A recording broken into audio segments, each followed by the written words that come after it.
कला समरथ, डोलन ते राखो प्रभु, नानक दे कर हथ। ज्ञान अंजन गुर दिया, अज्ञान अंधेर विनाश। हर कृपा ते संत भेटिया, नानक मन परगास। जाहि कुल ते प्रगट होए, ताहि कुल को नाम। पुन द्वादश गुरिंड कहो, मेरी है प्रणाम। परम सत्कारयोग सतगुरु जी दे पावन पवित्र दरबार विच बैठी हुई साध संगत जियो, अपनियां मन बिरतियां नूं एकाग्र करन दे लई, रसना नूं पवित्र करन लई एक वारी सारे ही रल के आखिए, धन श्री सतगुरु जगजीत सिंह सच्चे पातशाह। सतगुरु नानक देव सच्चे पातशाह जी दा पावन पवित्र इतिहास साहब जी श्रवण कर रहे थे। इतिहास इथों तक पहुंचा है कि शेष नाग ने सतगुरां दे शरीर दे उत्ते छां कीती। इस कौतक नूं वेख्या राय बुलार ने दूरों ते मन दे विच सोचण लगा कि लगदा है कि बालक नूं सप ने डंग लिया है, ये मरिया होया थले पिया है। दूसरा मन दे विच विचार पैदा होया कि जेकर बालक जिउंदा है ते फिर ये कोई अवतारी बालक है जिहड़ा सुत्ता होया ते सपने दे सिर दे उत्ते सेवक बन के छां कीती। कल इथों तक कथा पहुंची सी, अज इथों अगे मैं प्रारंभ करदा। हेरन हित प्रेत निकट पठाया, तब जी मग पाताल सिधाया। ग्रंथाकार भाई संतोख सिंह जी लिखते ने कि चंगे तरीके दे नाल वेखण दे वास्ते राय बुलार ने अपने नौकर नूं भेजिया है। जदों नौकर लागे गया ते ओ जिहड़ा शेष नाग सप सी ओ खुड दे विच वड़ गया। पुन गा तोर तुरंग मराऊ, लख अचरज पसियन चित चाऊ। इस तो बाद फिर राय बुलार घोड़े नूं तोड़ के आप उत्थे पहुंचा है। लख आश्चर्य पसियन चित चाऊ, भाव के आश्चर्य कौतक वेख के उसका मन खुशी दे नाल भर गया। निकट गए सुन खर का खुर को, तन सुचेत पा बेदी बर को। जदों राय बुलार दा घोड़ा सतगुरु नानक देव सच्चे पातशाह जी दे लागे गया ते घोड़े दे पौड़ां दी जिहड़ी आवाज सी वो सतगुरां दे कन्नां दे विच पई ते बेदी कुल दे श्रेष्ठ सतगुरु नानक देव सच्चे पातशाह जी फिर सुचेत हो गए। लोचन बिगसे दल पुष पर से, मेच कतारे बर मद कर से। ग्रंथाकार भाई संतोख सिंह जी लिखते ने कि कवल दे पत्तियां वर्गे सतगुरां दे नेत्र खुल गए। मेच कतारे बर मद कर से, भाव के अखां दियां कालियां पुतलियां भौरियां दे वांग शोभा पा रही सन। टिग अरूड़ अस हेरियो राई, पीर पटन की संग सुहाई। घोड़े ते चढ़िया चढ़िया ही राय बुलार सतगुरु नानक देव सच्चे पातशाह जी दे लागे गया है। सतगुरु नानक देव सच्चे पातशाह जी ने राय बुलार नूं अपने कोल खलोता देखिया। राय बुलार दे नाल ओदे जिहड़े सिपाही ने वो भी बहुत सारे खड़े सन। उठ तब सिर निवाए किया बंधन, जो कल मल कल काल निकंदन। कवि संतोख सिंह जी लिखते ने कि जेड़े सतगुरु नानक देव सच्चे पातशाह जी कलयुग दे वड्डे पापां दा नाश करन वाले ने। ऐसे सतगुरु नानक देव सच्चे पातशाह जी उठे ने ते उठ के सतगुरु नानक देव सच्चे पातशाह जी ने राय बुलार नूं सिर निवा के नमस्कार की। पुर पालक द्रुत उतर तुरंगा, पर रंभण घर संग उमंगा। उसे वेले राय बुलार काली दे नाल ही अपने घोड़े तो थले उतर गया ते सतगुरु नानक देव सच्चे पातशाह जी नूं उसने जफ्फी पा ली है बड़ी खुशी दे नाल उमंग दे नाल। सादर सो निज भर कर कन्या, चूमत मस्तक खुशी सो कनिया। बड़े सत्कार दे नाल राय बुलार ने सतगुरु नानक देव सच्चे पातशाह जी नूं अपनी गलवकड़ी दे विच लिया है, कलावा भरिया है। चूमत मस्तक खुशी सो कनिया, बहुत ज्यादा राय बुलार नूं खुशी हुई है ते सतगुरां दे मत्थे नूं चुम्या। पाय अधीन मन कर बहु पाऊ, जानियो यह अवतार प्रभाऊ। मन दे विच बहुत ही प्रेम करके राय बुलार अधीन होया है, बड़ा प्यार किया है। जानियो ये अवतार प्रभाऊ, समझिया राय बुलार ने कि ये सतगुरु नानक देव सच्चे पातशाह जी अवतारी पुरुष ने। ये जिहड़ा प्रभाव है, ये जिहड़ा प्रताप है, किसी आम बालक दा हो नहीं सकता। बहुर न मन कब कीन डुलाऊ, थिर कर शरदा ता दिन राऊ। ग्रंथाकार भाई संतोख सिंह जी लिखते ने कि इसे दिन तो मन दे विच पूरा टिका आ गया, शरदा बज गई राय बुलार दे मन दे विच। कदे भी जिंदगी दे विच फिर राय बुलार डोलिया ने, उसने सतगुरां दे प्रभाव नूं समझ लिया। परमेश्वर सम जान सुजाना, मन कर बंदे पद राजाना। राय बुलार ने सतगुरु सच्चे पातशाह जी नूं परमेश्वर दे समान जानिया ते फिर हथ जोड़ के राय बुलार ने सतगुरां दे चरणां दे उत्ते नमस्कार कीते।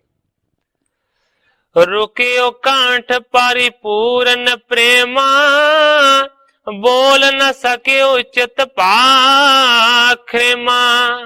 प्रेम दे नाल राय बुलार भरपूर हो गया, गला रुक गया ते कल्याण दे लायक राय बुलार हुण हो गया है। ਉਹਦੇ ਤੋਂ ਬੋਲਿਆ ਨਹੀਂ ਜਾਂਦਾ, ਮੋਕਸ਼ ਦੇ ਪਦ ਦੀ ਪ੍ਰਾਪਤੀ ਦੇ ਵਾਸਤੇ ਉਹ ਉਚਿਤ ਹੋ ਗਏ।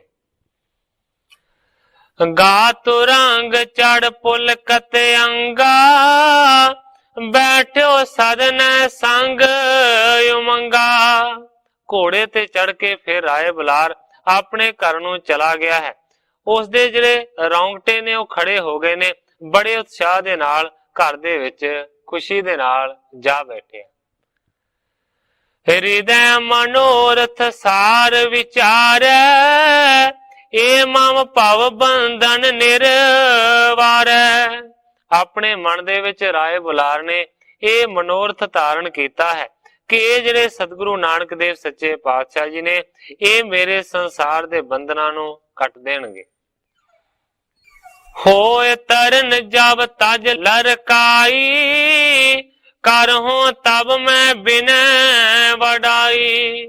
मन दे विच राय बुलार जी सोचदे ने कि जदों ये जवान हो जाणगे, जदों अपने बालपन दी उमर नूं ये छड़ देणगे, उस वेले मैं इन्हां दी बहुत ज्यादा वडियाई करांगा ते इन्हां दे चरणां दे विच बेनती भी करांगा। जो गिन को दुर्लभ है जो, देह परम पद मुझको सो। मन दे विच राय बुलार सोचदा है कि जिहड़ी चीज जोगियां नूं भी बहुत औखी प्राप्त हुंदी है, जिहड़ी चीज बड़ी दुर्लभ है, औखी मिलण वाली है, वो सतगुरु नानक देव सच्चे पातशाह जी मैनू प्रदान करनगे। कहण तो भाव है परम पद, भाव के परम पदवी की प्राप्ति करवाउणगे। पूरब भाग जगियो वड मेरा, टिग खुदाए तन तार बसेरा। ਰਾਏ ਬੁਲਾਰ ਸੋਚਦਾ ਹੈ ਕਿ ਮੇਰੇ ਪਹਿਲੇ ਜਨਮਾਂ ਦੇ ਵਿੱਚ ਕੀਤੇ ਹੋਏ ਜਿਹੜੇ ਵੱਡੇ ਭਾਗ ਨੇ ਉਹ ਜਾਗਰਤ ਹੋ ਗਏ ਨੇ ਕਿ ਮੇਰੇ ਲਾਗੇ ਹੀ ਖੁਦਾ ਦਾ ਵਸੇਰਾ ਹੈ, ਖੁਦਾ ਵਸਦਾ ਹੈ ਮੇਰੇ ਹੀ ਪਿੰਡ ਦੇ ਵਿੱਚ। ਬੋਲਨ ਮਿਲਨੇ ਕੋ ਫਲ ਜਾਸੂ, ਵੇਦ ਕਤੇਵ ਨ ਕਹਿ ਸਕ ਤਾਸੂ।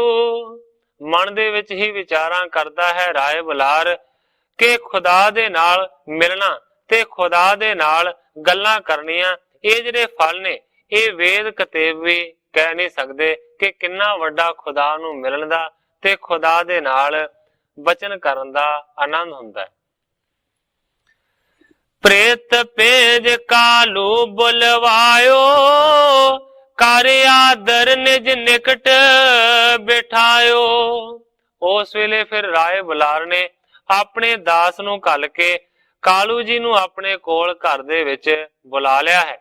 ਕਾਲੂ ਜੀ ਪਹੁੰਚੇ ਨੇ, ਸਤਿਕਾਰ ਦੇ ਨਾਲ ਰਾਏ ਬੁਲਾਰ ਨੇ ਕਾਲੂ ਜੀ ਨੂੰ ਆਪਣੇ ਲਾਗੇ ਬਿਠਾਇਆ।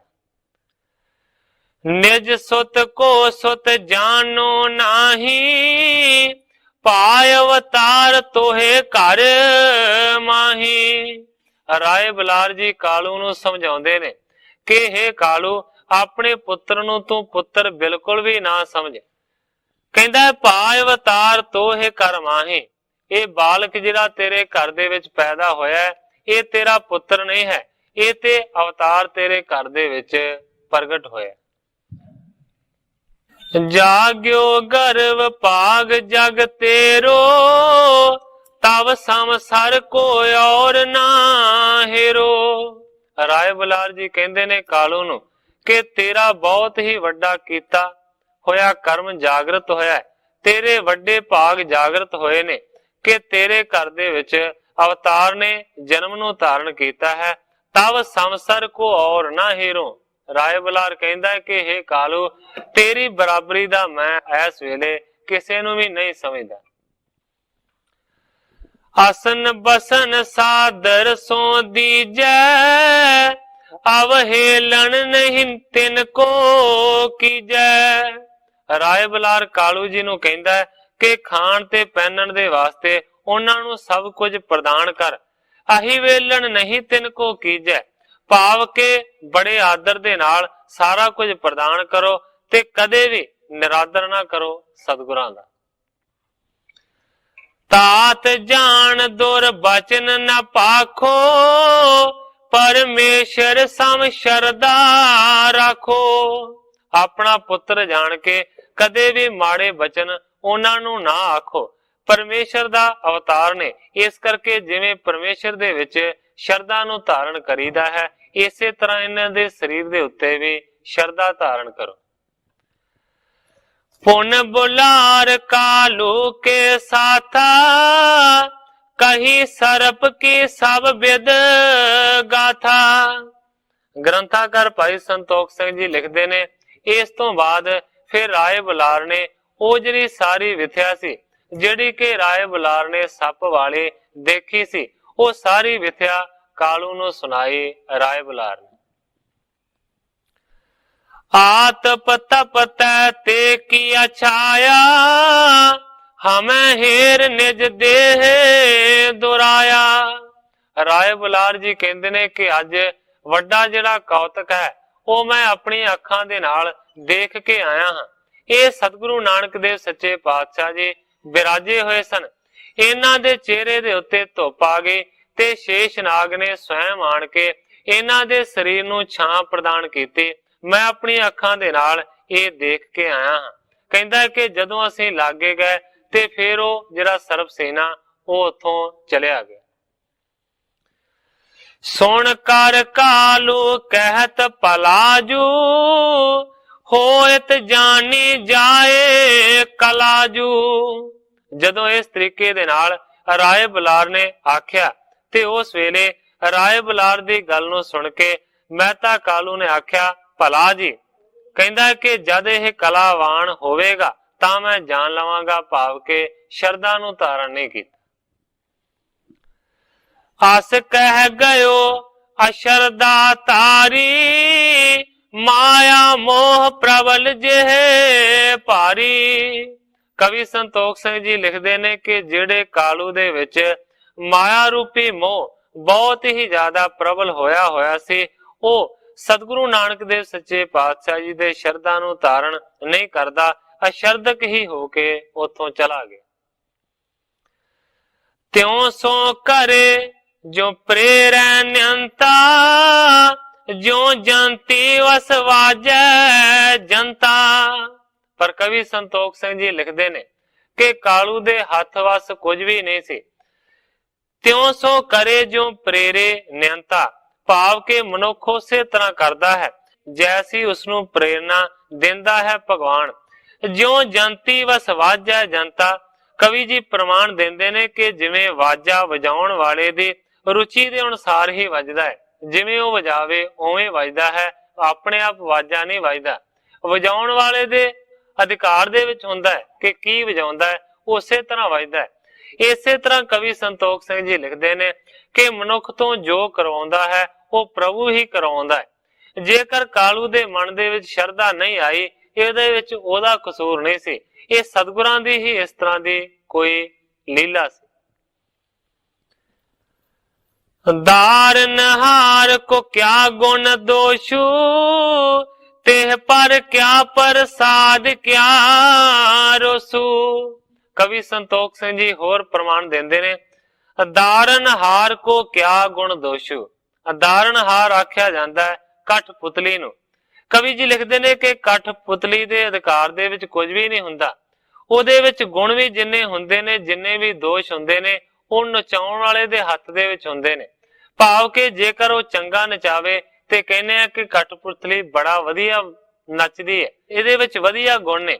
ਜੇਕਰ ਚੰਗੇ ਤਰੀਕੇ ਦੇ ਨਾਲ ਉਹਦੇ ਸਰੀਰ ਦੇ ਹਾਵ ਭਾਵ ਨਹੀਂ ਪ੍ਰਗਟ ਹੁੰਦੇ ਤੇ ਅਸੀਂ ਦੋਸ਼ ਕੱਢ ਦਿੰਦੇ ਆ, ਪਰ ਦਰਅਸਲ ਉਸ ਕਠਪੁਤਲੀ ਦੇ ਵਿੱਚ ਦੋਸ਼ ਨਹੀਂ ਹੁੰਦਾ। ਉਂਗਲਾਂ ਦੇ ਨਾਲ ਧਾਗੇ ਬੰਨ ਕੇ ਜਿਹੜਾ ਉਸ ਨੂੰ ਨਚਾ ਰਿਹਾ ਹੁੰਦਾ ਹੈ, ਉਹਦੇ ਹੀ ਗੁਣ ਹੁੰਦੇ ਨੇ, ਉਹਦੇ ਹੀ ਦੋਸ਼ ਹੁੰਦੇ ਨੇ।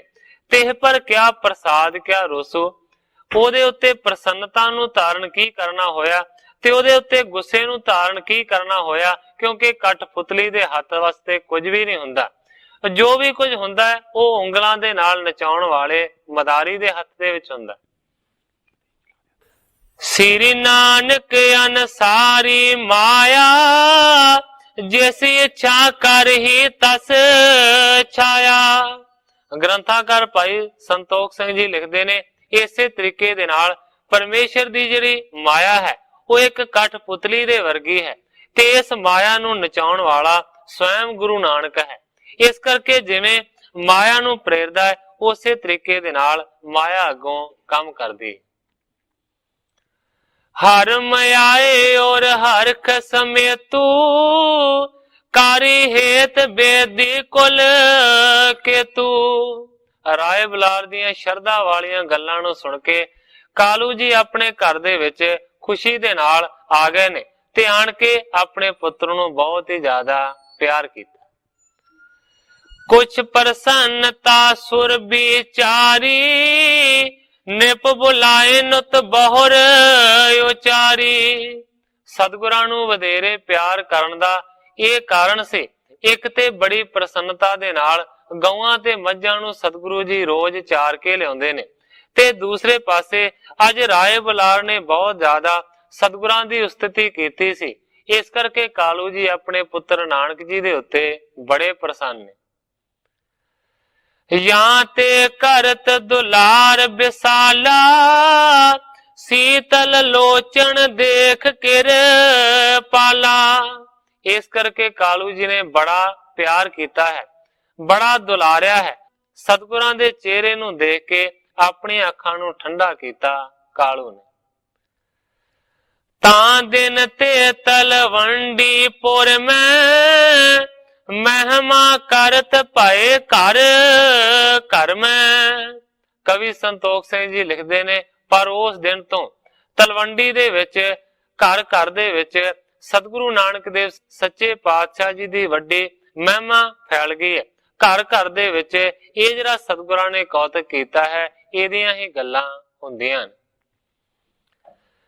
कह परस पर मिल नर नारी, सर्प छाओ नृप नैन निहारी।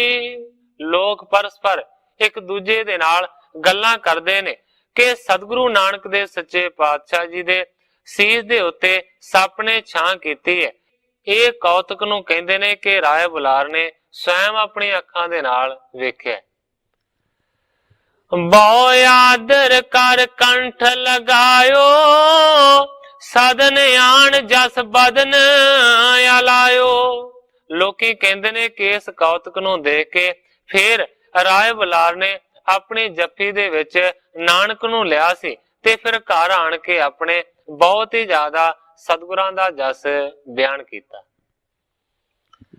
ਕਲਾਵਾਨ ਕਾਲੂ ਸੁਤ ਕੋਈ, ਪ੍ਰਗਟ ਨ ਹੋਤ ਅਨਪਨੋ ਗੋਈ। ਸਾਰੇ ਦੇ ਸਾਰੇ ਕਹਿੰਦੇ ਨੇ ਕਿ ਕਾਲੂ ਦਾ ਜਿਹੜਾ ਪੁੱਤਰ ਹੈ ਉਹ ਕੋਈ ਕਲਾਵਾਨ ਹੈ, ਉਹ ਕੋਈ ਪੀਰ ਹੈ, ਉਹ ਕੋਈ ਪੈਗੰਬਰ ਹੈ, ਪਰ ਉਸਨੇ ਆਪਣੀ ਜਿਹੜੀ ਵਡਿਆਈ ਹੈ ਉਸ ਨੂੰ ਛੁਪਾ ਕੇ ਰੱਖਿਆ ਹੈ, ਜ਼ਾਹਰ ਨਹੀਂ ਹੋਣ ਦਿੱਤਾ। ਅਸ ਬਿਦ ਬੀਤੀ ਰੁੱਤ ਬਸੰਤਾ, ਚਾਰਤ ਸੁਰਬੀ ਸਿਰ ਜਗ ਕੰਤਾ। ਕਵੀ ਸੰਤੋਖ ਸਿੰਘ ਜੀ ਲਿਖਦੇ ਨੇ ਕਿ ਇਸੇ ਤਰੀਕੇ ਦੇ ਨਾਲ ਬਸੰਤ ਦੀ ਰੁੱਤ ਬੀਤ ਗਈ। ਇਸ ਸਾਰੀ ਬਸੰਤ ਦੀ ਰੁੱਤ ਦੇ ਵਿੱਚ ਸਤਿਗੁਰੂ ਨਾਨਕ ਦੇਵ ਸੱਚੇ ਪਾਤਸ਼ਾਹ ਜੀ ਜੋ ਕਿ ਜਗਤ ਦੇ ਮਾਲਕ ਨੇ, ਉਹ ਗਊਆਂ ਤੇ ਮੱਝਾਂ ਨੂੰ ਚਾਰਦੇ ਰਹੇ।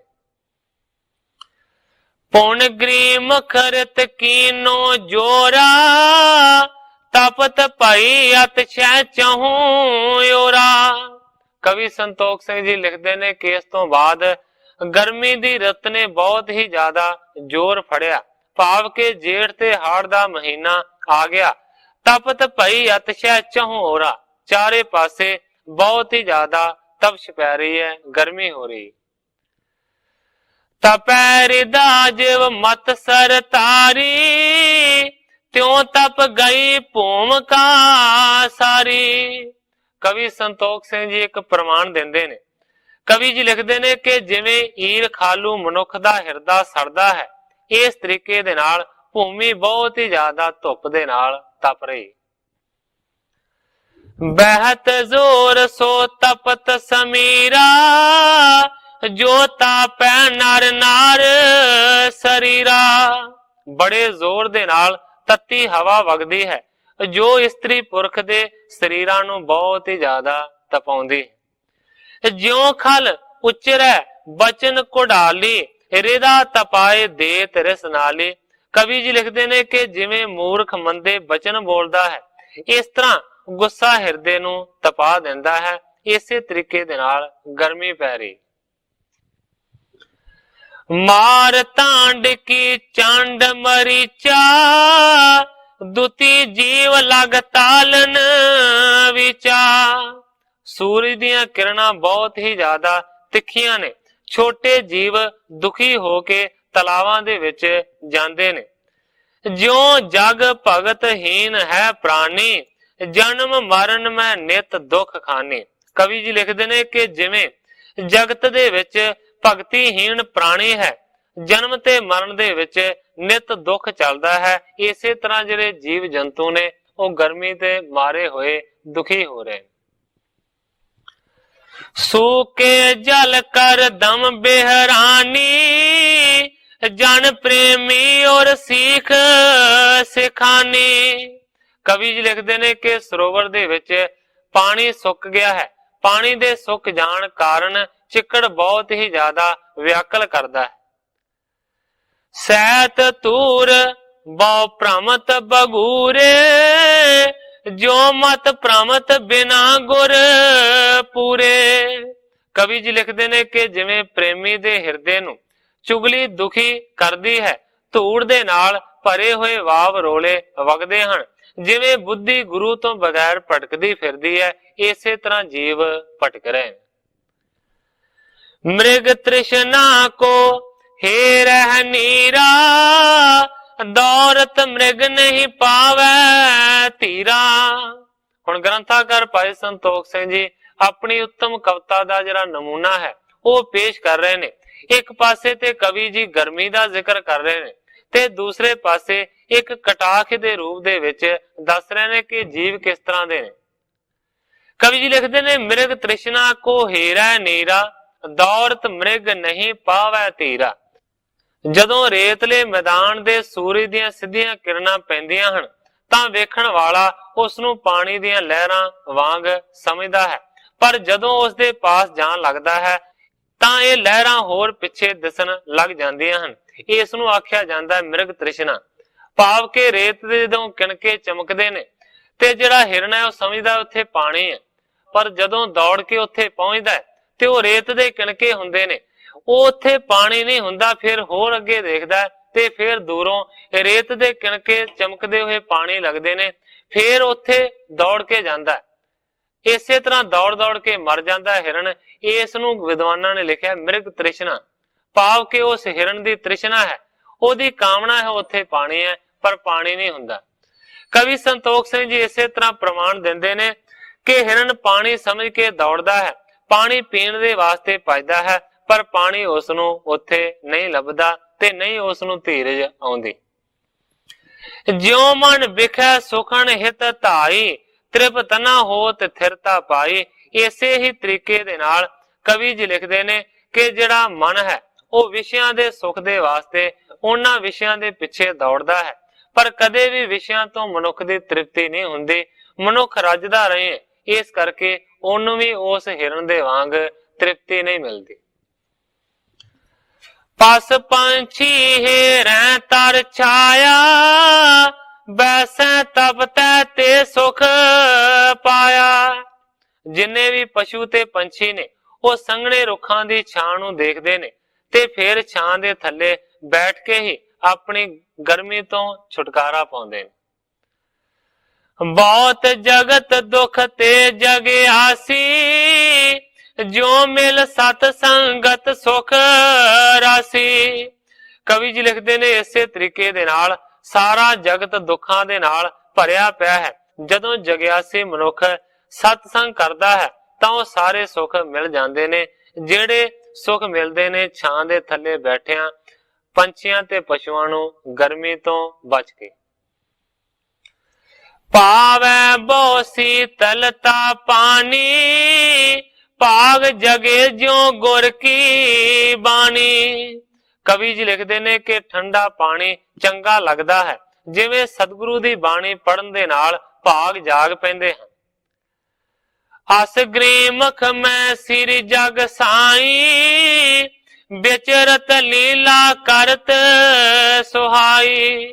ਅਜਿਹੀ ਗਰਮੀ ਦੇ ਵਿੱਚ ਜਗਤ ਦੇ ਮਾਲਕ ਜਿਹੜੇ ਸਤਿਗੁਰੂ ਨਾਨਕ ਦੇਵ ਸੱਚੇ ਪਾਤਸ਼ਾਹ ਜੀ ਹਨ, ਉਹ ਵਿਚਰ ਰਹੇ ਹਨ ਤੇ ਸੋਹਣੀਆਂ ਲੀਲਾ ਕਰਕੇ ਲੋਕਾਂ ਨੂੰ ਦਿਖਾਉਂਦੇ ਨੇ।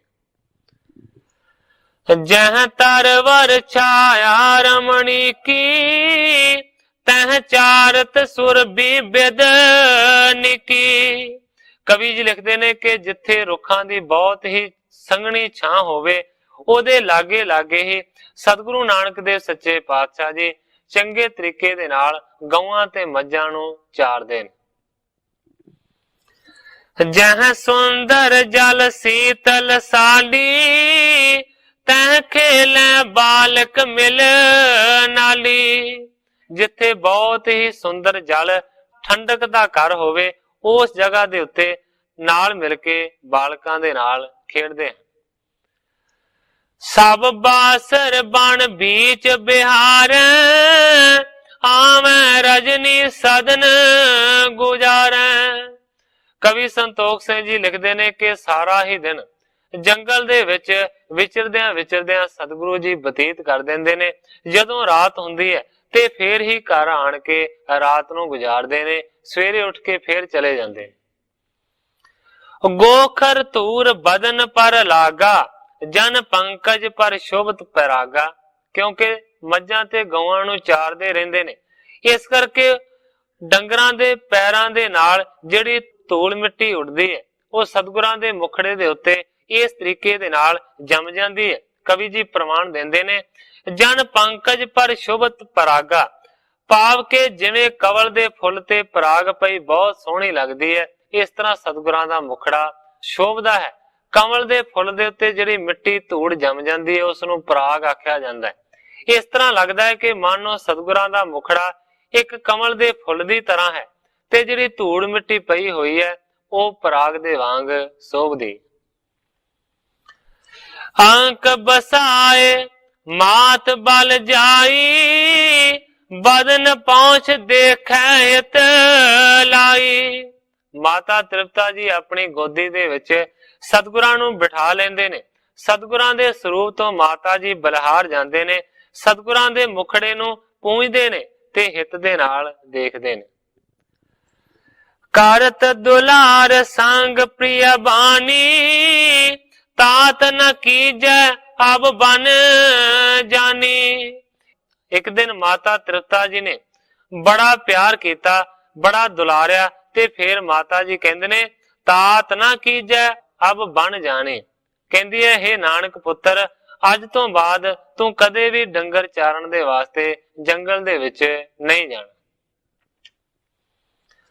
आतप लगी अंक के संगा शोभत रंग ते पायो कुरंगा। माता जी कहंदे ने कि तेरे अंगां नूं बहुत ही ज्यादा धुप लगदी है, तेरा जिहड़ा गोरा नशो रंग सी वो काला हो गया धुप दे कारण। आम करके असीं देखदे हां कि जेकर धुप दे विच बहुता समां गुजारिया जावे ते धुप दे नाल मनुख दे शरीर दा रंग काला हो जांदा है। माता जी कहंदे ने तेरा ते रंग बड़ा गोरा सी पर धुप्पे फिरदा रहना है, इस करके धुप दे कारण तेरा रंग बड़ा काला हो गया, बड़ा होर तरह दा तेरा रंग लगदा है। बन बिचरत पे दुर्बल अंगा पुर में खेलो संग उमंगा। इस तो इलावा माता जी कहंदे ने कि सारा सारा दिन तू फिरदा रहना है, वेले कवेले तेनू खाण नू मिलदा है, इस करके तेरे अंग भी बड़े कमजोर हो गए ने, तेरा शरीर भी कमजोर हो गया। इस करके अज तो बाद तू कदे भी डंगर चारण दे वास्ते जंगल दे विच नहीं जाना।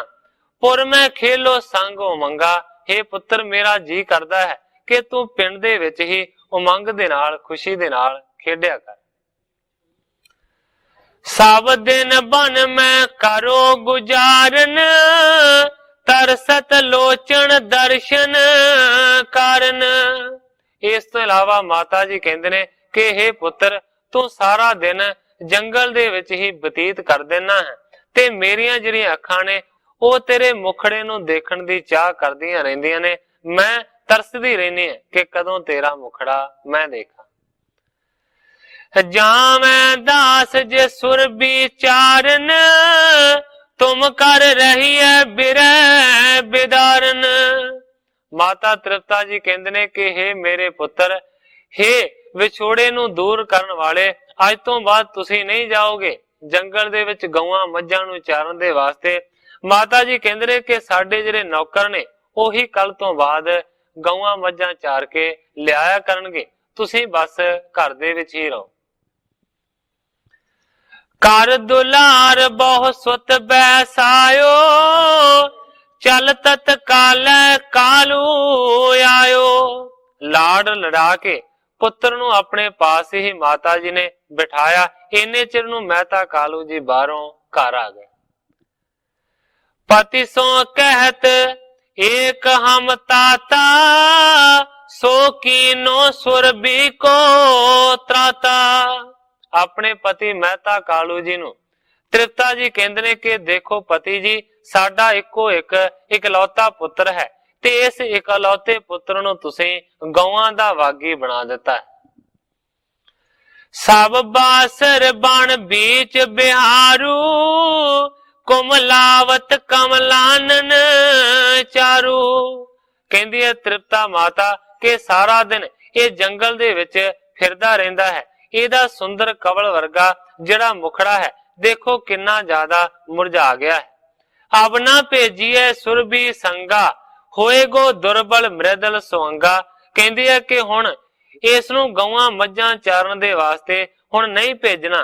कोमल सुंदर शरीर वाला हुण बहुत ज्यादा देखो कमजोर हो गए। जब दंपत समझे असरीती ਬਾਦੀ ਪੁੱਤਰ ਸੋ ਪਾਵਨ ਪ੍ਰੀਤੀ। ਗ੍ਰੰਥਾਕਾਰ ਭਾਈ ਸੰਤੋਖ ਸਿੰਘ ਜੀ ਲਿਖਦੇ ਨੇ ਕਿ ਜਦੋਂ ਦੋਵਾਂ ਜੀਆਂ ਨੇ, ਭਾਵ ਕਿ ਮਹਿਤਾ ਕਾਲੂ ਨੇ ਤੇ ਮਾਤਾ ਤ੍ਰਿਪਤਾ ਨੇ, ਜਦੋਂ ਐਸੀ ਰੀਤੀ ਨੂੰ ਸਮਝਿਆ ਤੇ ਫਿਰ ਆਪਣੇ ਪੁੱਤਰ ਦੇ ਨਾਲ ਉਹਨਾਂ ਦੀ ਪਵਿੱਤਰ ਪ੍ਰੀਤ ਬਹੁਤ ਹੀ ਜ਼ਿਆਦਾ ਵੱਧ ਗਈ। ਬਹੁਰ ਨ ਬਨ ਮੈਂ ਪਠਵਨ ਕੀਨਾ, ਘਰ ਰੱਖ ਮਾਤ ਪਿਤਾ ਸੁਖ ਲੀਨਾ। ਕਵੀ ਜੀ ਲਿਖਦੇ ਨੇ ਕਿ ਫਿਰ ਦੁਬਾਰਾ ਡੰਗਰ ਚਾਰਨ ਦੇ ਵਾਸਤੇ ਜੰਗਲ ਦੇ ਵਿੱਚ ਸਤਿਗੁਰਾਂ ਨੂੰ ਨਹੀਂ ਭੇਜਿਆ, ਘਰ ਦੇ ਵਿੱਚ ਹੀ ਰੱਖ ਕੇ ਮਾਤਾ ਤੇ ਪਿਤਾ ਨੇ ਸੁਖ ਦੀ ਪ੍ਰਾਪਤੀ ਕੀਤੀ। ਸੁਖ ਸਾਗਰ ਨਾਗਰ ਗੁਰੂ, ਜਗਤ ਉਜਾਗਰ ਰੂਪ। ਕਰਨੇ ਭਗਤ ਪ੍ਰਕਾਸ਼ ਕੋ, ਬ੍ਰਿਦਤ ਦੇਹ ਆਨੂਪ। ਗ੍ਰੰਥਾਕਾਰ ਭਾਈ ਸੰਤੋਖ ਸਿੰਘ ਜੀ ਲਿਖਦੇ ਨੇ ਕਿ ਸੁਖਾਂ ਦੇ ਸਮੁੰਦਰ ਚਤਰ ਪ੍ਰਸਿੱਧ ਜਗਤ ਗੁਰੂ ਸਰੂਪ ਪ੍ਰਗਤੀ ਪ੍ਰਗਟ ਕਰਨ ਦੇ ਵਾਸਤੇ ਅਨੂਪਮ ਸਰੀਰ ਨੂੰ ਹੌਲੀ ਹੌਲੀ ਵਧਾ ਰਹੇ ਨੇ। ਕਵੀ ਜੀ ਇਸ ਅਧਿਆਇ ਦੀ ਸਮਾਪਤੀ ਕਰਕੇ ਅਗਲੇ ਨਵੇਂ ਅਧਿਆਇ ਦਾ ਪ੍ਰਾਰੰਭ ਕਰਦੇ ਨੇ। ਸਿਰ ਚੰਡੀ ਖੰਡਨ ਦੁਸ਼ਟ, ਪੁਜ ਦੰਡਨ ਬਰ ਬੰਡ। ਜਗ ਮੰਡਨ ਪਦ ਬੰਦਨਾ, ਜਾਂ ਕੋ ਤੇਜ ਪਰ ਚੰਡ। ਕਵੀ ਸੰਤੋਖ ਸਿੰਘ ਜੀ ਮੰਗਲ ਕਰਦੇ ਨੇ ਚੰਡੀ ਦਾ। ਕਵੀ ਜੀ ਲਿਖਦੇ ਨੇ ਕਿ ਮਜ਼ਬੂਤ ਬਾਹਾਂ ਵਾਲੀ, ਦੁਸ਼ਟਾਂ ਦਾ ਨਾਸ ਕਰਨ ਵਾਲੀ, ਜਿਸ ਦਾ ਤੇਜ ਚੱਲਿਆ ਨਹੀਂ ਜਾਂਦਾ, ਐਸੀ ਚੰਡਕਾ ਭਾਵ ਕੇ ਸਰਸਵਤੀ ਜੋ ਵਰਦੇ ਦੇਣ ਵਾਲੀ ਹੈ ਤੇ ਜਗਤ ਨੂੰ ਸੰਵਾਰਨ ਵਾਲੀ ਹੈ, ਮੈਂ ਉਹਦੇ ਚਰਨਾਂ ਦੇ ਉੱਤੇ ਨਮਸਕਾਰ ਕਰਦਾ। ਸ੍ਰੀ ਬਾਲਾ ਸੰਦੂਰ ਵਾਚ। ਕਹਿ ਬਾਲਾ ਸ੍ਰੀ ਅੰਗਦ ਗੁਰ ਜੀ, ਸੁਣੋ ਕਥਾ ਨਾਸ਼ਕ ਤ੍ਰੈ ਜੁਰ ਕੀ। ਭਾਈ ਬਾਲਾ ਜੀ ਕਹਿੰਦੇ ਨੇ ਕਿ ਹੇ ਸਤਿਗੁਰੂ ਅੰਗਦ ਦੇਵ ਸੱਚੇ ਪਾਤਸ਼ਾਹ ਜੀ, ਸੁਣੋ ਸਤਿਗੁਰੂ ਨਾਨਕ ਦੇਵ ਸੱਚੇ ਪਾਤਸ਼ਾਹ ਜੀ ਦੀ ਅਗਲੀ ਕਥਾ ਨੂੰ, ਜਿਹੜੇ ਸਤਿਗੁਰੂ ਨਾਨਕ ਦੇਵ ਸੱਚੇ ਪਾਤਸ਼ਾਹ ਜੀ ਤਿੰਨਾਂ ਹੀ ਤਾਪਾਂ ਦੇ ਨਾਸ ਕਰਨ ਵਾਲੇ ਨੇ। ਬਹੁ ਰਿਤ ਪਾਵਸ ਸ਼ੁਭ ਆਈ, ਗਗਨ ਬੀਚ ਬਾਦਰ ਦ੍ਰਿਸ਼ ਟਾਈ। ਭਾਈ ਬਾਲਾ ਜੀ ਕਹਿੰਦੇ ਨੇ ਕਿ ਇਸ ਤੋਂ ਬਾਅਦ ਫਿਰ ਬਰਸਾਤ ਦੀ ਜਿਹੜੀ ਰੁੱਤ ਹੈ ਉਹ ਸ਼ੁਰੂ ਹੋ ਗਈ ਹੈ। ਅਸਮਾਨ ਦੇ ਵਿੱਚ ਬੱਦਲ ਦਿਸਣ ਲੱਗ ਪਏ। ਭਾਗ ਜਗੇ ਪੂਰਬ ਜਗੇ ਆਸੀ, ਜਿਉ ਤਨ ਧਰਤ ਸੰਤ ਸੁਖ ਰਾਸੀ। ਜਿਵੇਂ ਜਗਿਆਸੂਆਂ ਦੇ ਪਿਛਲੇ ਭਾਗ ਜਾਗ ਪਏ, ਜਦੋਂ ਸੰਤਾਂ ਨੂੰ ਸੁਖ ਦੇਣ ਵਾਲੇ ਨੇ ਇਸ ਤਰੀਕੇ ਦੇ ਨਾਲ ਦੁਨੀਆ ਦੇ ਵਿੱਚ ਅਵਤਾਰ ਨੂੰ ਧਾਰਨ ਕੀਤਾ। ਚੜੀ ਘਟਾ ਕਾਲੀ ਜਿਵ ਕਾਲੀ, ਪਰਨੋ ਬਜਰ ਬਜਾਵਤ ਤਾਲੀ। ਕਵੀ ਜੀ ਲਿਖਦੇ ਨੇ ਕਿ ਜਿਹੜੀ ਕਾਲੀ ਘਟਾ ਹੈ ਉਹ ਇਸ ਤਰੀਕੇ ਦੇ ਨਾਲ ਚੜੀ ਹੈ ਕਿ ਜਿਵੇਂ ਕਾਲੀ ਦੇਵੀ ਹੋਵੇ, ਚੰਡਕਾ ਹੋਵੇ।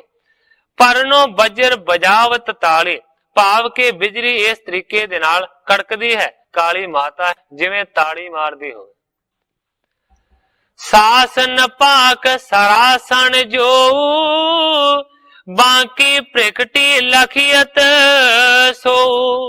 ਇੰਦਰ ਦਾ ਜਿਹੜਾ ਤਨਖ ਹੈ ਉਹ ਟੇਢੇ ਪਰਵੱਟੇ ਦੇ ਵਾਂਗ ਨਜ਼ਰ ਆਉਂਦਾ ਹੈ।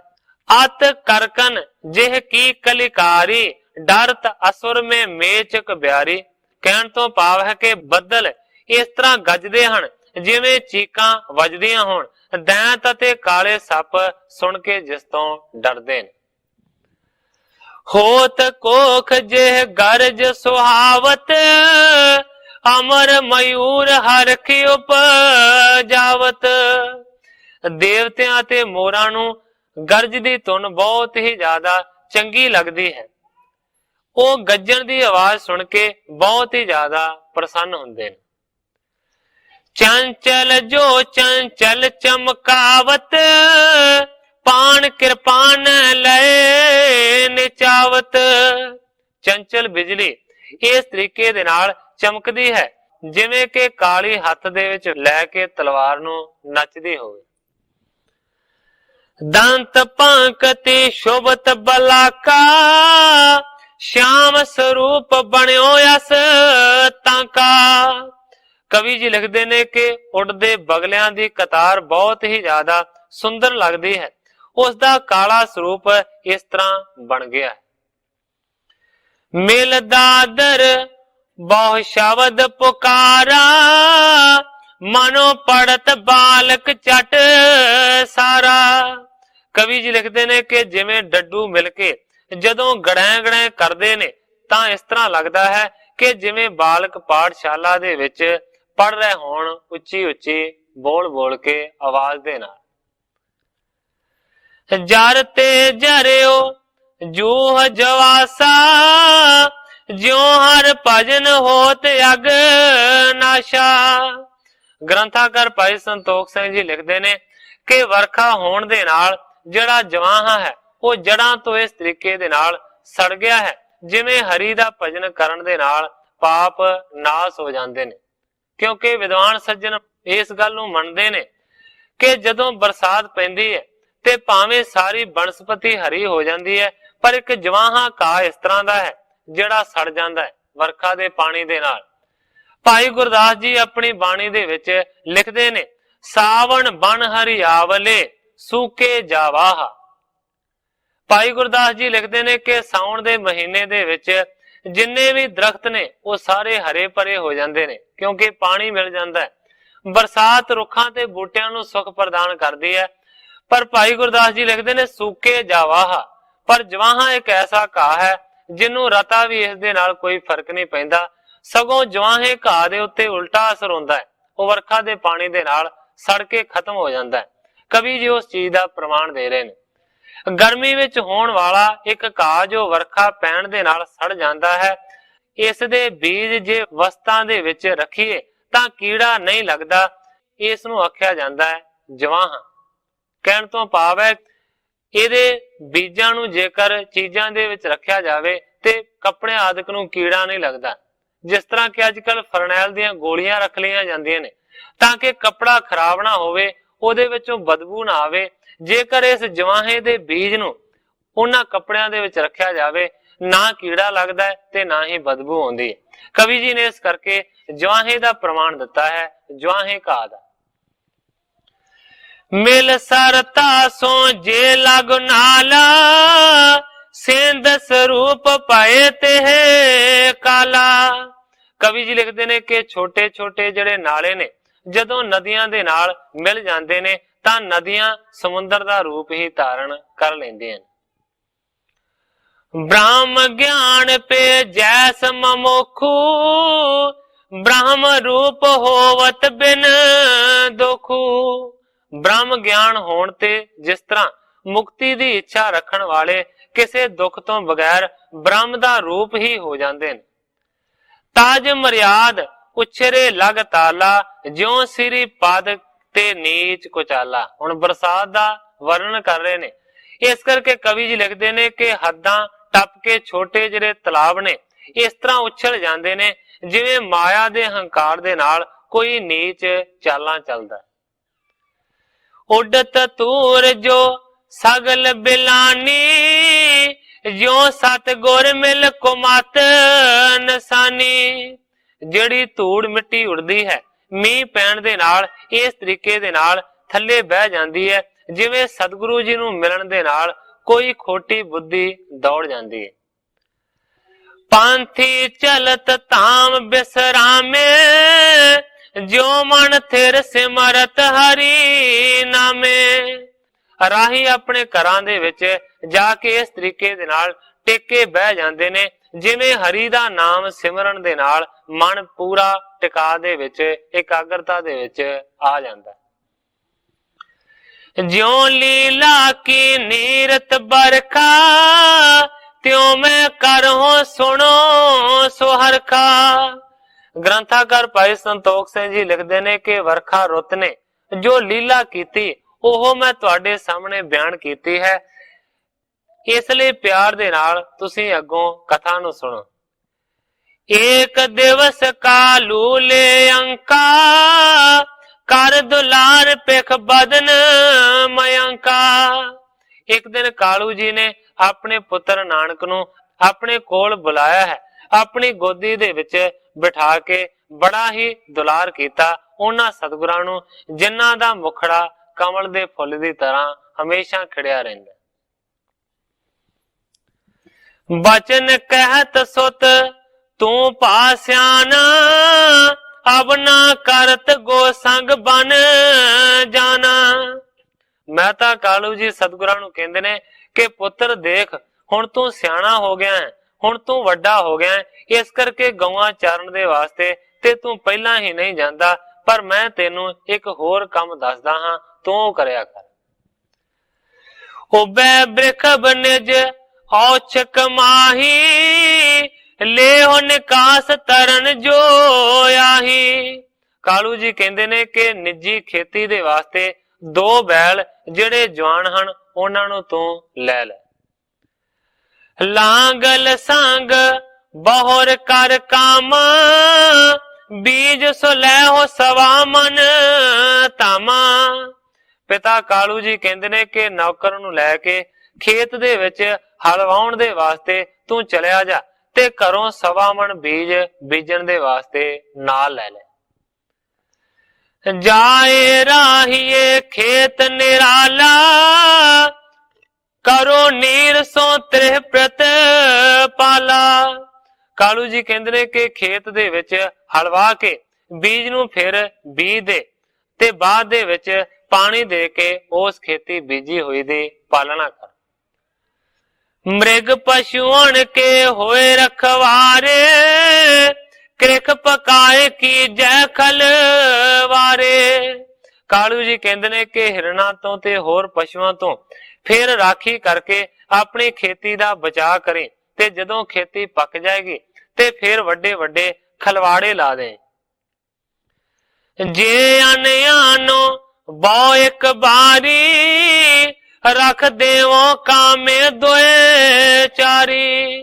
ਕਾਲੂ ਜੀ ਆਪਣੇ ਪੁੱਤਰ ਨੂੰ ਸਮਝਾ ਰਹੇ ਨੇ, ਕਹਿੰਦੇ ਨੇ हे ਨਾਨਕ ਪੁੱਤਰ, ਜੇਕਰ ਤੂੰ ਅੰਨ ਬਹੁਤ ਹੀ ਜ਼ਿਆਦਾ ਇੱਕ ਵਾਰੀ ਪੈਦਾ ਕਰ ਲਿਆ ਤੇ ਫਿਰ ਮੈਂ ਤੈਨੂੰ 2-4 ਕਾਮੇ ਹੋਰ ਤੇਰੇ ਨਾਲ ਰੱਖ ਦਿਆਂਗਾ, ਤੇਰੀ ਉਹ ਸਹਾਇਤਾ ਕਰਨਗੇ।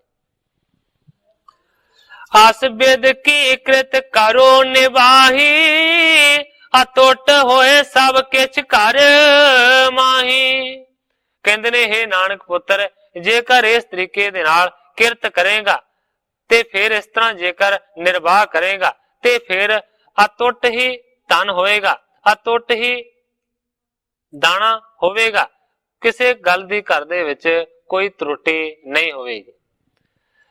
ਸ੍ਰੀ ਨਾਨਕ ਸੁਣ ਕਰ ਪਿਤ ਬਾਣੀ, ਜੋ ਤਨ ਤ੍ਰਿਸ਼ਨਾ ਮੈਂ ਲਪਟਾਨੀ। ਗ੍ਰੰਥਾਕਾਰ ਭਾਈ ਸੰਤੋਖ ਸਿੰਘ ਜੀ ਲਿਖਦੇ ਨੇ ਕਿ ਸਤਿਗੁਰੂ ਨਾਨਕ ਦੇਵ ਸੱਚੇ ਪਾਤਸ਼ਾਹ ਜੀ ਨੇ ਆਪਣੇ ਪਿਤਾ ਦੀਆਂ ਗੱਲਾਂ ਨੂੰ ਸੁਣਿਆ, ਜੋ ਧਨ ਤ੍ਰਿਸ਼ਨਾ ਮੈਂ ਲਪਟਾਨੀ। ਕਾਲੂ ਪਿਤਾ ਦੀਆਂ ਗੱਲਾਂ ਇਸ ਤਰ੍ਹਾਂ ਦੀਆਂ ਨੇ ਜਿਹੜੀਆਂ ਕਿ ਧਨ ਦੀ ਤ੍ਰਿਸ਼ਨਾ ਦੇ ਵਿੱਚ ਲਿਪਟੀਆਂ ਹੋਈਆਂ ਨੇ ਕਿ ਜ਼ਿਆਦਾ ਤੋਂ ਜ਼ਿਆਦਾ ਬਰਕਤ ਹੋਵੇ, ਕਮਾਈ ਆਵੇ, ਇਹੀ ਕਾਲੂ ਦੇ ਮਨ ਦੇ ਵਿੱਚ ਲਾਲਸਾ ਰਹਿੰਦੀ। ਸੁਣੋ ਪਿਤਾ ਜੀ ਆਇਸ ਜੈਸੀ, ਕਹੋ ਆਪ ਹੋ ਕਰਹੁ ਤੈਸੀ। ਹੱਥ ਜੋੜ ਕੇ ਸਤਿਗੁਰੂ ਨਾਨਕ ਦੇਵ ਸੱਚੇ ਪਾਤਸ਼ਾਹ ਜੀ ਕਹਿੰਦੇ ਨੇ, ਸੁਣੋ ਪਿਤਾ ਜੀ, ਜਿਸ ਤਰ੍ਹਾਂ ਤੁਹਾਡਾ ਹੁਕਮ ਹੋਵੇਗਾ ਮੈਂ ਉਸੇ ਤਰ੍ਹਾਂ ਕਰਾਂਗਾ ਜਿਵੇਂ ਤੁਹਾਡੀ ਰਜ਼ਾ ਹੋਵੇ। ਤਬ ਕਾਲੂ ਦਿਆ ਬੀਜ ਤੁਲਾਇਆ, ਇੱਕ ਕਾਮਾ ਸੁਤ ਸੰਗ ਰਲਾਇਆ। ਉਸੇ ਵੇਲੇ ਕਾਲੂ ਨੇ ਬੀਜ ਨੂੰ ਤੋਲ ਕੇ ਦਿੱਤਾ ਹੈ ਤੇ ਸਤਿਗੁਰਾਂ ਦੇ ਨਾਲ ਇੱਕ ਨੌਕਰ ਨੂੰ ਤੋਰ ਦਿੱਤਾ ਤੇ ਕਾਲੂ ਜੀ ਕਹਿੰਦੇ ਨੇ ਕਿ ਦੋਵੇਂ ਜਾਣੇ ਜਾ ਕੇ ਬਾਹਰ ਖੇਤ ਦੇ ਵਿੱਚ ਜਾ ਕੇ ਪਹਿਲਾਂ ਪੈਲੀ ਨੂੰ ਵਾਹੋ ਤੇ ਫਿਰ ਇਹ ਦਾਣਾ ਜਿਹੜਾ ਹੈ, ਇਹ ਜਿਹੜਾ ਬੀਜ ਹੈ ਉਹ ਬੀਜ ਦੇ। ਲਾਂਗਲ ਬੀਜ ਲਏ ਕਰ ਦੋ, ਵਾਹਣ ਗਏ ਭੂਮ ਕਾ ਸੋ। ਕਵੀ ਜੀ ਲਿਖਦੇ ਨੇ ਕਿ ਦੋਵੇਂ ਬੀਜ ਲੈ ਕੇ ਖੇਤ ਦੇ ਵਿੱਚ ਚਲੇ ਗਏ ਨੇ, ਇੱਕ ਪਾਸੇ ਨੌਕਰ ਤੇ ਦੂਸਰੇ ਪਾਸੇ ਸਤਿਗੁਰੂ ਨਾਨਕ ਦੇਵ ਸੱਚੇ ਪਾਤਸ਼ਾਹ। ਵਾਹਣ ਲੱਗੇ ਭੂਮਿਕਾ, ਜੋ ਹਲ ਦੇ ਨਾਲ ਵਾਹੁਣ ਲੱਗੇ ਨੇ ਭੂਮੀ ਨੂੰ। ਕਾਹੂ ਕਾਹੂ ਕਾਢਿਓ ਸਿਆਰਾ, ਜਿਤੋ ਬੀਜ ਦਿਆ ਸਭ ਬਿਸ ਤਾਰਾ। ਖੇਤ ਦੇ ਵਿੱਚ ਉਹਨਾਂ ਨੇ ਟਾਵੇਂ ਟਾਵੇਂ ਹੀ ਸਿਆੜ ਕੱਢੇ ਨੇ, ਭਾਵ ਕਿ ਸਤਿਗੁਰੂ ਨਾਨਕ ਦੇਵ ਸੱਚੇ ਪਾਤਸ਼ਾਹ ਜੀ ਨੇ ਕਿਹੜਾ ਕਦੇ ਹਲ ਵਾਇਆ ਸੀ। ਕਵੀ ਜੀ ਲਿਖਦੇ ਨੇ ਕਿ ਟਾਵੇਂ ਟਾਵੇਂ ਵਿਰਲੇ ਜੇ ਸਤਿਗੁਰਾਂ ਨੇ ਸਿਆੜ ਕੱਢੇ ਨੇ ਹਲ ਵਾ ਕੇ, ਤੇ ਫਿਰ ਸਾਰਾ ਜਿਹੜਾ ਬੀਜ ਸੀ ਉਹਨਾਂ ਸਿਆੜਾਂ ਦੇ ਵਿੱਚ ਹੀ ਖਿਲਾਰ ਦਿੱਤਾ। ਭਾਈ ਸਾਂਝ ਆਏ ਨਿਜ ਸਦਨਾ, ਕਾਲੂ ਪਰ ਫੁੱਲਤ ਪਿਕ ਬਦਨਾ। ਜਦੋਂ ਸ਼ਾਮਾਂ ਪੈ ਗਈਆਂ ਤੇ ਫਿਰ ਸਤਿਗੁਰੂ ਨਾਨਕ ਦੇਵ ਸੱਚੇ ਪਾਤਸ਼ਾਹ ਜੀ ਖੇਤ ਦੇ ਵਿੱਚੋਂ ਘਰ ਵਾਪਸ ਪਰਤੇ ਨੇ। ਕਾਲੂ ਪ੍ਰਫੁੱਲਤ ਪਿਕ ਬਦਨਾ, ਸਤਿਗੁਰਾਂ ਦੇ ਚਿਹਰੇ ਨੂੰ ਦੇਖ ਕੇ ਕਾਲੂ ਬਹੁਤ ਹੀ ਜ਼ਿਆਦਾ ਪ੍ਰਸੰਨ ਹੋ ਗਿਆ ਕਿ ਅੱਜ ਮੇਰਾ ਪੁੱਤਰ ਹਲਵਾ ਕੇ ਆਇਆ, ਬੀਜ ਬੀਜ ਕੇ ਆਇਆ ਹੈ ਖੇਤੀ ਦੇ ਵਾਸਤੇ। ਸ੍ਰੀ ਗੁਰ ਘਰ ਮੈਂ ਬਰਕਤ ਪਾਰੀ, ਕਿਹ ਮੈਂ ਸ਼ਕਤ ਸੋ ਕਰੇ ਉਚਾਰੀ। ਗ੍ਰੰਥਾਕਾਰ ਭਾਈ ਸੰਤੋਖ ਸਿੰਘ ਜੀ ਲਿਖਦੇ ਨੇ ਕਿ ਸਤਿਗੁਰਾਂ ਦੇ ਹਸਤ ਕਮਲਾਂ ਦੇ ਵਿੱਚ ਵੱਡੀ ਬਰਕਤ ਸੀ।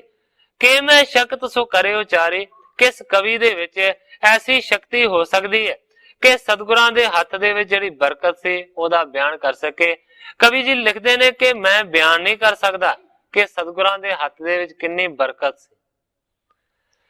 ਦਿਵਸ ਤੀਸਰੇ ਭੀ ਸਭ ਜਾਈ, ਜਨ ਅਵਨੀ ਨਿਜ ਅਨੰਦ ਜਨਾਈ। ਗ੍ਰੰਥਾਕਾਰ ਭਾਈ ਸੰਤੋਖ ਸਿੰਘ ਜੀ ਲਿਖਦੇ ਨੇ ਕਿ ਤੀਸਰੇ ਹੀ ਦਿਨ ਖੇਤ ਦੇ ਵਿੱਚ ਹਰਿਆਵਲ ਫਿਰ ਗਈ ਹੈ, ਮਾਨੋ ਕਿ ਜਿਹੜੀ ਖੇਤੀ ਬੀਜੀ ਸੀ ਉਹ ਉਗਣੀ ਸ਼ੁਰੂ ਹੋ ਗਈ ਹੈ। ਜਨ ਅਵਨੀ ਨਿਜ ਅਨੰਦ ਜਨਾਈ, ਮਾਨੋ ਕਿ ਪ੍ਰਿਥਵੀ ਨੇ ਆਪ ਆਨੰਦਮਈ ਹੋ ਕੇ ਖੇਤੀ ਨੂੰ ਪ੍ਰਫੁੱਲਤ ਕੀਤਾ ਹੈ। ਕਾਲੂ ਜਾਏ ਕ੍ਰਿਖੀ ਜਬ ਦੇਖੀ, ਸਗਨ ਯੁਗੀ ਭਾਮੋਦ ਵਸ਼ੇਖੀ। ਗ੍ਰੰਥਾਕਾਰ ਭਾਈ ਸੰਤੋਖ ਸਿੰਘ ਜੀ ਲਿਖਦੇ ਨੇ ਕਿ ਜਦੋਂ ਕਾਲੂ ਨੇ ਜਾ ਕੇ ਖੇਤ ਦੇ ਵਿੱਚ ਫੇਰਾ ਮਾਰਿਆ ਤੇ ਖੇਤੀ ਨੂੰ ਦੇਖਿਆ, ਸਗਨ ਯੁਗੀ ਭਾਮੋਦ ਵਿਸ਼ੇਖੀ, ਤੇ ਬੜੀ ਸੰਘਣੀ ਜਿਹੜੀ ਖੇਤੀ ਹੈ ਨਾ ਉਹ ਉੱਗੀ ਹੋਈ ਸੀ।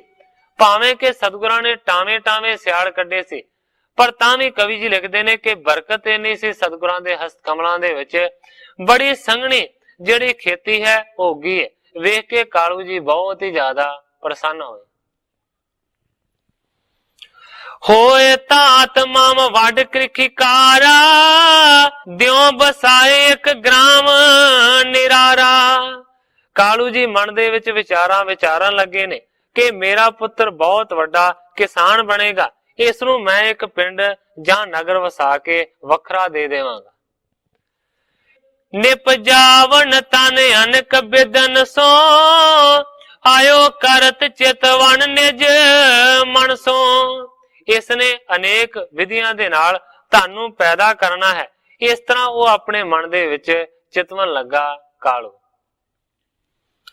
ਸ੍ਰੀ ਗੁਰ ਨਾਨਕ ਹਿਰਦੈ ਵਿਚਾਰੀ, ਧਨ ਤ੍ਰਿਸ਼ਨਾ ਦਿਨ ਪ੍ਰਤੀ ਪਿਤ ਭਾਰੀ।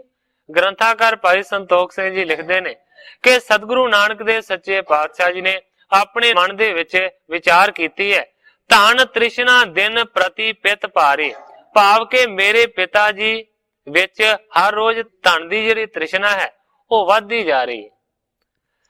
ਜਾਂ ਤੇ ਅਬ ਹੀ ਬਣੈ ਨਵੇਰੋ, ਧਨ ਖੱਟਣੇ ਕੋ ਮਿਟਵੈ ਚੇਰੋ। ਇਸ ਕਰਕੇ ਸਤਿਗੁਰੂ ਜੀ ਕਹਿੰਦੇ ਨੇ ਕਿ ਇਸ ਤੋਂ ਚੰਗਾ ਤੇ ਇਹ ਹੈ ਕਿ ਹੁਣੇ ਹੀ ਨਵੇੜਾ ਕਰ ਲੈਣਾ ਚਾਹੀਦਾ।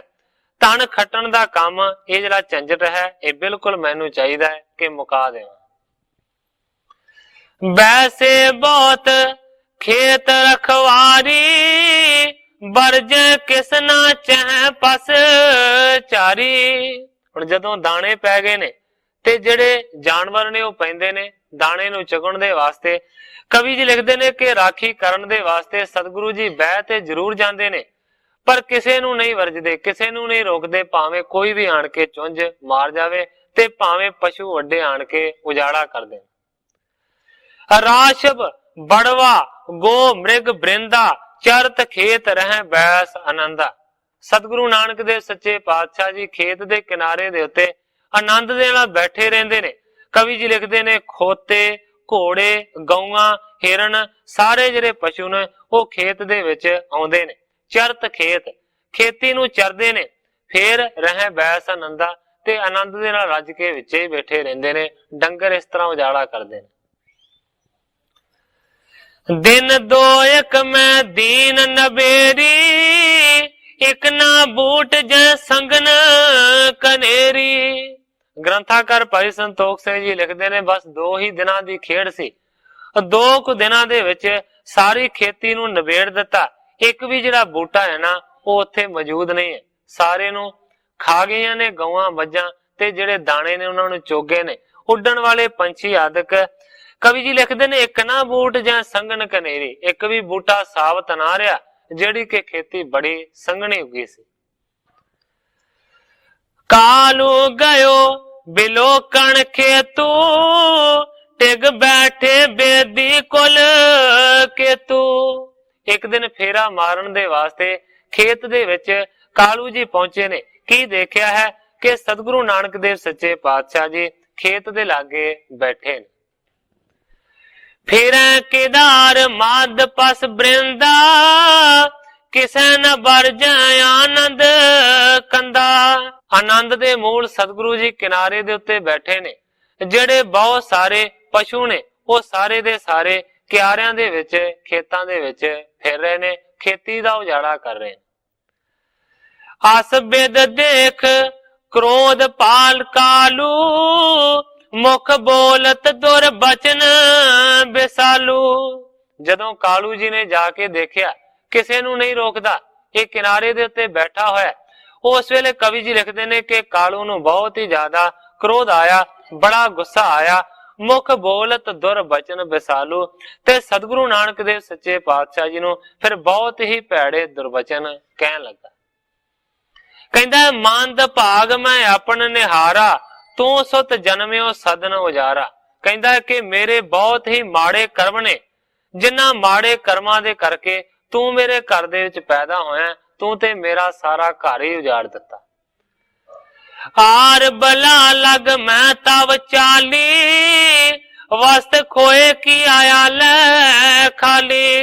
कालू कहंदा कि छोटी उम्र तो ही तेरे चाल चलन बिल्कुल भी ठीक नहीं सन। छोटी उम्र दे विच ही मैं इस गल नूं परख गया सां। वस्त खोए की हाल है खाली, के घर दीयां चीजां नूं तूं छोटी उम्र दे विच ही गवा दिता, सारा घर खाली कर दिता। ते अज जे तेनू खेती दा काम सौंपिया ते इहदा भी तूं नुकसान कर दिता, सारी खेती नूं उजाड़ दिता। किन्ने पैसे ला के मैं बीज तेनू दिता सी, ओ बीजिया हो गया भी, सारी मेहनत ते अज पानी फिर गया। तू लागे बह के ही खेत दा उजाड़ा करवा दिता। इस तरह बहुत गुस्से दे नाल बहुत सारे जेड़े दुर्वचन ने, जेड़े माड़े वचन ने, वो सतगुरु नानक देव सच्चे पातशाह जी नू कालू जी कह रहे ने। सो साध संगत जी समय दी समाप्ति है। ग्रंथाकार भाई संतोख सिंह जी जिस तरीके दे नाल इस अगली कथा नू अगे बयान करनगे, मैं उसे तरह साध संगत दे सन्मुख अर्ज करांगा। अगे जो सतगुरु सच्चे पातशाह जी दे रजा होवेगी उसे तरह वरतेगी। जिन्नियां ही अर्जा करदा होया मैं इत्थे ही कथा नू विश्राम दे के सारी साध संगत तो खिमा दा जाचका। हे अच्युत हे पार ब्रह्म अविनाशी अगनास, हे पूरन हे सर्ब मैं दुख पंजन गुणतास। हे संगी हे निरंकार, हे निर्गुण सब टेक। हे गोविंद हे गुण निधान, जाके सदा विवेक। हे अपरंपर हर हरे, है पी होवन हार। हे संता कै सदा संग ने धारा आधार। हे ठाकुर हो दास रो, मैं निर्गुण गुण नहीं कोय। नानक दीजै नाम दान, राखो ही है परोय। जाहि कुल ते प्रगट होय, ताहि कुल को नाम। पुन द्वादश गुरिंड को मेरी है प्रणाम।